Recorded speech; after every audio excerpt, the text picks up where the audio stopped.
दौड़ किसके लिए होती है? क्या समझ आ रहा है? किसके लिए होती दौड़?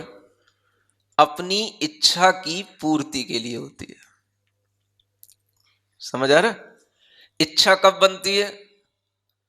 जब हम उस उम्र में पहुंच जाते हैं जिस उम्र में इच्छाएं पैदा होती हैं। तो उस उम्र की इच्छा से हम जीवन भर की इच्छा इस तरीके से बना लेते हैं कि हमारी उम्र उसी में पूरी की पूरी लग जाए। बचपन से किसी को कोई इच्छा नहीं होती। जब तक बच्चा 8वीं 9वीं तक आता तब तक कोई विशेष इच्छाएं नहीं होती। जहां से उस 9वीं 10वीं के बाद में उसको जब लगने लग जाता है कि अब हमारी लाइफ, समझ आ रहा है, यहां से चेंज होने वाली है। पढ़ने के लिए अलग अलग स्ट्रीम सामने आ जाती हैं, क्या हमें लेना, क्या साइट पकड़ना। जहां से उसके लिए ये इच्छाएं चूज करने वाली बात आ जाती है कि हमें कौन सी इच्छा से अपना आगे का जीवन बनाना है, तो वह एक इच्छा ऐसी बना लेता है जिससे कि उसका पूरा जीवन उसी में चुक जाए। नहीं समझ आ रहा? वो पूरा जीवन चुकाने की योजना बनाता है। आज के 5 साल बाद मैं ये हो जाऊंगा, अगले 5 साल में मेरा ये जॉब लग जाएगा, अगले 5 साल में मेरे पास इतना बैलेंस हो जाएगा, फिर अगले 10 साल में मैं इस कंपनी का मालिक हो जाऊंगा, सेक्रेटरी बन जाऊंगा। अपना हर तरीके का वो अपने जीवन का पूरा वह ग्राफ अपने दिमाग में बना लेता है। जब उसके अंदर इच्छा होने का समय आता है तभी से वो चूज कर लेता है। फिर जिस इच्छा को उसने अपने अंदर पैदा कर लिया, फिर उस इच्छा के साथ ही उसको जीना है। फिर उससे वो डाइवर्ट होने की उसके अंदर हिम्मत नहीं रहती। क्यों नहीं रहती? क्योंकि वो अपना बहुत सारा समय, अपना बहुत सारा पैसा उसमें लगा चुका होता है। फिर वो उससे डाइवर्ट नहीं हो सकता। यह इच्छा बनाना और फिर उस इच्छा की पूर्ति करते हुए जीवन की दौड़ में उस जीवन को पूरा का पूरा चुका देना, ये सारा का सारा जो खेल चल रहा है वही आज की टेक्नोलॉजी सिखा रही है और कुछ नहीं कर रही है। समझ आ रहा है? बच्चे शुरू से ही, छोटे से ही ऐसे ऐसे जो मोबाइल एप्लीकेशन है, चाहे वो टिकटॉक हो चाहे कोई भी हो, उनके माध्यम से ये सीखने लग जाते हैं। उनके अंदर ये एक मेंटेलिटी बनने लग जाती है कि जैसा ये कर रहा है वैसा मुझे भी करना है। और जो दूसरा है वो इसीलिए उस पर अपनी पोस्टिंग करता है कि मेरे को देख करके कितने लोग मेरे जैसा कर रहे हैं। क्या समझ आ रहा है? आप ये देखो कि आज बच्चों की मेंटलिटी शुरुआत से ही कैसी बनती चली जा रही है। दूसरे को देख करके हमें भी वैसा ही करना जैसा दूसरा कर रहा है, और फिर हमें भी वैसा ही करके अपनी भी एक पोस्ट उस पर डालना, और फिर अपने को भी वही देखना कि हमारी पोस्ट से जुड़ने वाले लोग कितने हैं। समझ आ रहा है? आज पूरा खेल दुनिया का इस एक मोबाइल में सिमट रहा है, और इस मोबाइल में सिमटते हुए भी सिर्फ इस भाव में सिमट रहा है कि हम अपने कितने लोग फॉलोअर बना पा रहे हैं, इस पर बस आदमी का दिमाग पूरा का पूरा लगा हुआ है। क्या समझ आ रहा है? हमारे पीछे कौन है? नहीं समझ आ रहा है? आप तीर्थंकर भगवान महावीर स्वामी को देखो कि जो अकेले दीक्षा लिए और अकेले ही जिन्होंने तपस्या की और अकेले ही जिन्होंने केवल ज्ञान प्राप्त किया और अकेला जिनका पूरा जीवन निकला, उन्होंने कभी नहीं सोचा कि हमारे पीछे कौन है। क्या समझ आ रहा है? हमारे कितने फॉलोअर हैं, हमारे कितने लाइक करने वाले हैं। ये जो भावना आज पैदा हो रही है, ये भावना कहीं ना कहीं हमारे अहम को बढ़ाने वाली भावना है, और इस भावना के माध्यम से ही हमारे अंदर एक जो प्रतिस्पर्धा की भावना है वो बढ़ती है। अगर आप प्रतिस्पर्धा की भावना में पड़ गए तो आप अपने जीवन का आनंद कभी नहीं ले पाओगे। मैं ये नहीं कह रहा कि आपके फॉलोअर नहीं होना चाहिए, मैं ये नहीं कह रहा है कि आपके को आगे नहीं बढ़ना चाहिए या आपको किसी भी तरीके की प्रोग्रेस नहीं करना चाहिए, आपको सब कुछ करना चाहिए, लेकिन ये ध्यान में रख करके करना चाहिए कि हम सब कुछ इसके लिए नहीं कर रहे हैं। किसके लिए? केवल फॉलोअर्स बनाने के लिए नहीं कर रहे हैं। हमेशा तीर्थंकरों ने कहा कि जब जब आप अपने लोभ से, अपनी इच्छाओं से किसी भी प्रकार के दूसरे लोगों को प्रभावित करने की कोशिश करेंगे, तब तब आप अपने मन की सुख शांति को खोएंगे। क्या कहा जा रहा है? सुख शांति कब तक रहेगी? जब तक आप अपने मन की इच्छाओं के साथ में अपने अस्तित्व को समझ करके अपने साथ कुछ ऐसा काम करेंगे जो काम ठोस हो। भगवान ने तपस्या की, 12 वर्ष तक तपस्या वो लगातार करते रहे। उन्होंने 12 वर्ष में कभी नहीं सोचा कि मेरे पास, मेरे आगे पीछे कोई है कि नहीं, चल रहा है कोई नहीं, साथ में है कि नहीं। नहीं समझ आया? 12 वर्ष का टाइम क्या होता है? अगर एक दिन आपको कोई आपके पास में बैठा हुआ ना मिले या एक दिन आपको कोई मोबाइल पर कॉल ना करे तो आपको लगेगा मैं दुनिया में हूं कि नहीं, मुझे कोई पूछने वाला है कि नहीं, मेरी कोई वैल्यू है कि नहीं। नहीं समझ आ रहा? आप कंपेयर करो आज का भाव और इन तीर्थंकरों का भाव जिन्हें हम नमोस्तु कर रहे हैं। समझ आ रहा है? इन्हें हम यूं ही नमोस्तु नहीं कर रहे हैं। इन्होंने क्या उपलब्ध किया और इनकी ये उपलब्धि के पीछे कितनी उनकी स्ट्रांग मेंटेलिटी रही, कितना उनके पीछे डिटर्मिनेशन उनका रहा कि हमें क्या करना है। और आज अगर हम कुछ भी परिणाम देख रहे हैं तो किस रूप में देख रहे हैं?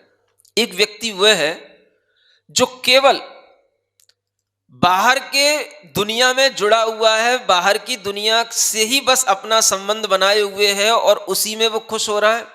और एक व्यक्ति वो है जिसने बाहर की दुनिया से अपना संबंध तोड़ करके अपनी भीतर की दुनिया से अपना संबंध बनाया और उनसे संबंध बनाया जो इस दुनिया को छोड़ करके इस दुनिया को ज्ञाता दृष्टा भाव से सिर्फ देख रहे हैं। समझ आ रहा है? ये भी इस दुनिया में हो रहा है और ऐसा करने वाले भी लोग हैं। अगर आप सिद्ध को नमस्कार कर रहे हैं, अरिहंत को नमस्कार कर रहे हैं, तो इसका मतलब क्या है? हम उनकी ओर झुक रहे हैं जिन्होंने इस दुनिया से अपना संबंध तोड़ करके अपने आप को इतना शुद्ध, इतना परिष्कृत कर लिया कि अब दुनिया ही उनके ज्ञान में झलक रही है, लेकिन वो दुनिया से कोई भी प्रयोजन नहीं रखे। समझ आ रहा है? ये कब संभव हुआ? अगर वो दुनिया की दौड़ में दौड़ते तो शायद ये संभव नहीं होता। अगर वो अपने अंदर भी किसी से प्रतिस्पर्धा रखते तो शायद ये संभव नहीं होता। अगर वो अपनी इच्छाओं की पूर्ति के लिए ही सब कुछ करते रहते तो शायद ये संभव नहीं होता। उन्होंने ये सब कुछ नहीं किया, तभी ये संभव हुआ। और जब ये संभव हुआ तभी आज हजारों वर्ष बीतने के बाद भी, 2000, 2500 वर्ष बीतने के बाद भी आज भी तीर्थंकर महावीर भगवान को हर कोई जान रहा है। नहीं समझ आ रहा है? उस युग में जब कोई मोबाइल नहीं थे, फोन नहीं थे, फोटो नहीं थी, मेल नहीं थे, ट्विटर नहीं थे, फेसबुक नहीं थी, इंस्टा नहीं था, टिकटॉक नहीं था, तब भी भगवान की जानकारियां इतनी सारी आज हमें उपलब्ध हैं कि आज हम उन जानकारियों से इतने आह्लादित हो जाते हैं कि हमें किसी भी जानकारी की और जरूरत नहीं पड़ती और हमारा मन हो जाता है कि हम केवल भगवान को इसी रूप में जानें। क्या समझ आ रहा है? एक सोचने की बात है कि उन तीर्थंकरों ने कभी ये नहीं सोचा कि मेरे जाने के बाद कौन करेगा मेरा काम। नहीं समझ आ रहा? उन्होंने अपना जो प्रमुख शिष्य था, जिसे हम डायरेक्ट डिसाइपल जिसे कहते हैं, इंद्रभूति गौतम गढ़धर, उनको भी उन्होंने कुछ नहीं ऐसा कहा कि देखो मेरे जाने के बाद में ऐसा करना, वैसा करना, ऐसा होना, वैसा होना, ये करना, वो करना। कुछ नहीं। जो उन्हें करना था सो उन्हें कर लिया, और जो होना था सो हो लिया, और जो उनके बाद जाने के बाद में जो होना था वो भी उन्हें मालूम था। तो उन्हें कुछ भी किसी को कोई इंस्ट्रक्शन देने की या गाइड करने की कोई जरूरत पड़ी ही नहीं। समझ आ रहा है? वो तो अपना काम करके चले गए। लेकिन हमें थोड़ा सा सोचना है कि जैसे वो अपना काम करके चले गए, वैसे ही थोड़ा सा हम भी कुछ अपना काम कर लें। समझ आ रहा है? अपना काम का मतलब कुछ अपने लिए कर लें, कुछ अपना काम कर लें। और जब हम अपना काम करते करते कुछ इतने हम निष्णात हो जाएं कि हम अपने काम के साथ साथ दूसरे को भी अगर हम उसी काम में लगा सकें तो कोई दिक्कत नहीं है। नहीं समझ आ रहा है? लेकिन हम यही ना भूल बैठे कि हमें दूसरे को ही हमेशा अपने काम में लगाए रखना है, अपना काम कुछ नहीं करना है। समझ आ रहा है? नहीं तो फिर क्या होगा, हम भगवान के स्वरूप से या भगवान के मार्ग से हट जाएंगे, भटक जाएंगे। इसलिए भगवान ने कहा कि थोड़ा आप अपने ऊपर भी ध्यान दो, अपने भी स्वरूप को जानो, अपना भी अस्तित्व देखो, और अपने अंदर भी भावना करो कि हमें क्या बनना है, क्या करना है। लेकिन वो भावनाएं इच्छाओं के बिना होनी चाहिए। जैन दर्शन में इच्छा करने को नहीं कहा, भावना करने को कहा है। क्या कहा? हाँ, दुनिया में हमें इच्छा करना सिखाया जाता है। जितना स्ट्रॉन्ग डिजायर होगा आपका, उतना ही जो है आपके लिए सक्सेस उतनी ही जल्दी होगी, ये सिखाया जाता है। समझ आ रहा है? और यहां क्या सिखाया जाता है? जितनी आपके अंदर भावनात्मक शक्ति ज्यादा होगी, उतनी ही उसका प्रभाव क्रियात्मक रूप में सामने आएगा, और उतना ही प्रभाव उसका विश्व के ऊपर अपने आप पड़ेगा। क्या करना है?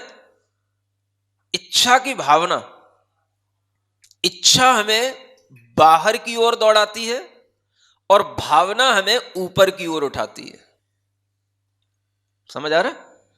इच्छा उस पानी की तरह है जिस पानी को हम बहाएंगे तो बहता चला जाएगा, ढलान की ओर जाएगा, जिधर उसका स्लोप मिलेगा उधर पानी बहता चला जाएगा। इच्छाएं हमको एक ढलान की ओर स्लोप में हमें ढालती चली जाती हैं, और भावनाएं हमें ऊंचाइयों पर ले जाती हैं। वो हमें उस पानी से बाष्प बना करके उस पानी को ऊपर उठा करके उस पानी का उपयोग करना सिखाती हैं। जब तक हम अपने कर्म संस्कारों से प्राप्त कर्मगत भावों में बहते रहेंगे, तब तक हम अपने लिए कुछ भी अच्छा कर नहीं पाएंगे। भगवान सिद्ध शिला पर जाकर के बैठ गए। क्यों बैठ गए जानते हो? भगवान इतनी ऊंचाई पर जाकर के क्यों रुक गए? उनने तो इच्छाओं का अभाव कर दिया, लेकिन वो ऊंचाई पर ही जाकर के क्यों गए? उनकी ऊर्ध्व गति ही क्यों गई? वो इधर इधर कहीं नहीं, क्यों नहीं चले गए? इधर भी तो बहुत स्पेस था। अरे, लोकाकाश का अंत तो इधर भी है, नीचे भी है, ऊपर भी है, चारों ओर है, वो ऊपर ही क्यों गए? क्या समझ आ रहा है? उन्हें तो कहीं भी चले जाते तो क्या फर्क पड़ रहा था? अगर नीचे के भी लोकाकाश को स्पर्श कर लेते तो उनकी तो आत्मा में कोई फर्क नहीं पड़ने वाला, क्योंकि उनकी आत्मा तो शुद्ध हो चुकी है।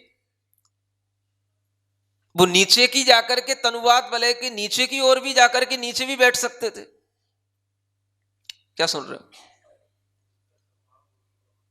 स्वभाव ऊर्ध्वगमन है, वो तो अब ऊर्ध्वगमन हो गया, इसलिए समझ में आ रहा है कि स्वभाव ऊर्ध्वगमन होगा। लेकिन कुछ और भी कारण है, वो तो हमने पढ़ रखा है, वो हम बोल रहे हैं। समझ आ रहा है? और हम यहां वो सुनना चाहते हैं जो आपने पढ़ा नहीं हो। समझ आ रहा है? और हम वो चीजें पसंद ही नहीं करते हैं जो सब लोग बोलते रहते हैं, वही आप बोलते रहो, या जो सब पढ़ते रहते हैं वही आप पढ़ाते रहो। ना हम वो पढ़ाना पसंद करते हैं और ना हम वो सुनना पसंद करते हैं। क्या समझ आ रहा है? अब आप कहोगे महाराज फिर तो अब क्या बोले, जो पढ़ा है वही बोलना पड़ेगा। वो पढ़ा हुआ नहीं चाहिए अपने को। हाँ, ऊर्ध्वगमन स्वभाव है, ये तो आपने तत्वार सूत्र में पढ़ लिया इसलिए बोल दिया। कुछ और बताओ, भगवान ऊपर ही क्यों गए, ऊपर जाकर के क्यों बैठे? इसका उत्तर समझ आ रहा है? अगर आप सैद्धांतिक दृष्टि से दोगे तो वो तो ठीक है, स्वीकार तो इसलिए है क्योंकि सिद्धांत स्वीकार है, लेकिन वही उत्तर हमारे लिए पर्याप्त नहीं है। कुछ और तार्किक दृष्टि से, दार्शनिक दृष्टि से, भावनात्मक दृष्टि से, भक्ति की दृष्टि से उसका कुछ और उत्तर भी होना चाहिए। और वो उत्तर आपको कहीं ना कहीं तब मिलेगा जब आपको किसी ऐसे दार्शनिक तार्किक आचार्य से पाला पड़ा होगा। पाला पड़ा जानते हो? हाँ, समझ आ रहा है? हाँ, उनकी भावनाओं को जब समझोगे तब आप थोड़ा सा कहीं ये सिद्धांत को भी गौण करके भावनात्मक पुट सामने ला पाओगे। भगवान ऊपर क्यों गए? हमें हमेशा एक ही दिमाग से नहीं चलना चाहिए। एक ही सिद्धांत पकड़ करके अगर हम हमेशा हर चीज का उत्तर लेंगे तो हमारे अंदर भावनात्मक परिवर्तन कभी नहीं होने वाला। अगर हमने सिर्फ इतना ही जाना कि भगवान का ऊपर जाने का स्वभाव था तो ऊपर चले गए, चलो वो स्वभाव था वो भी स्वीकार है, लेकिन फिर भी मजा नहीं आ रहा। स्वभाव के साथ कुछ और फैक्ट होना चाहिए। ऊपर ही क्यों गए आप?